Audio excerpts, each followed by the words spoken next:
আমি অনেক শেখার চেষ্টা করি। আমি বিশ্বাস করি আমি একজন স্টুডেন্ট। আমি সাকিব ভাইয়ের কাছ থেকে শেখার চেষ্টা করি কীভাবে আসলে বারবার ফিরে আসা যায়। শুভ ভাইয়ের ফিটনেস তো আমাদের সবার পছন্দ। আমি যদি এখন বলি যে না আমি এখন সিনিয়র হয়ে গেছি বা আমার এখন 10 বছর হয়ে গেছে মিডিয়াতে, আমি সব কিছু জানি বুঝি, করছে ভালো আমি বুঝি, তাহলে এটা আমার বোকামি বা ভুল হবে।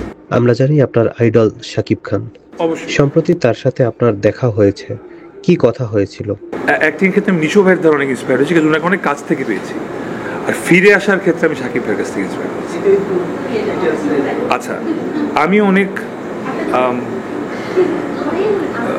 অনেক শেখার চেষ্টা করি। আমি বিশ্বাস করি আমি একজন স্টুডেন্ট। বান্ডেল থাকলে প্রতি সেনমানিতে টাকা বাঁচবে। বিকাশ সেনমানি বান্ডেল কিনে জিতুন প্রতি লেনদেনে। পৃথিবীতে আমি আসি অনেক কিছু শিখতে, আর যদি আমার দ্বারা কেউ শিখতে পারে সেটা আমার সৌভাগ্য। সো আমি প্রতিনিয়ত শেখার চেষ্টা করি।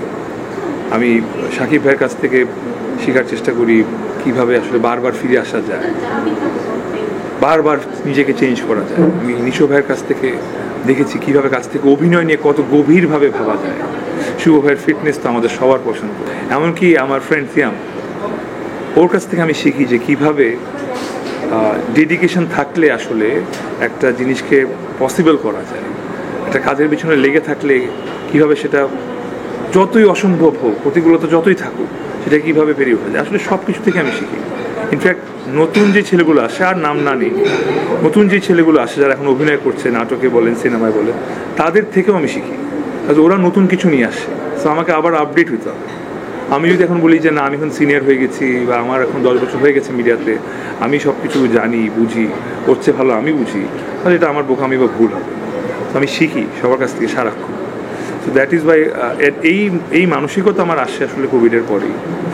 একরকমভাবে কোভিডের সময় যখন আমি বিছানায় পড়েছিলাম, I was almost about to die, তখন আই ওয়াজ এগেইন কবরের কাছাকাছি ফিলিং আর কি। তখন আই ওয়াজ লাইক, আচ্ছা আমি যদি মরে যাই, আমি যখন মরে যাই তাহলে মানুষ আসলে কী হিসাবে মনে রাখবে আমাকে? অভিনেতা হিসেবেই। তো অভিনেতা হিসেবে আমার আসলে কতটুকু অর্জন আমি একটু একবার ভাবি। আমার কাছে মনে হয়েছিল যে মানুষ আমাকে মনে রাখার মতন ওই কাজগুলো আমি এখনো করতে পারিনি। বাট আমার মধ্যে পোটেনশিয়াল আছে এই কাজগুলো করার। আমার মধ্যে পোটেনশিয়াল আছে একটা সিনেমার হিরো হওয়ার।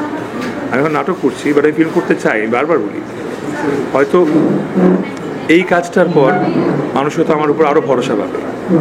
সো ওই জায়গা থেকে আসলে তখন আমার কাছে মনে হচ্ছিল যে আমি যদি এই কোভিড থেকে আমি যদি বেঁচে আসি, তাহলে আমি ওয়াদা করছি আমি নিজেকে অনেক চেঞ্জ করবো। Because this is my second life.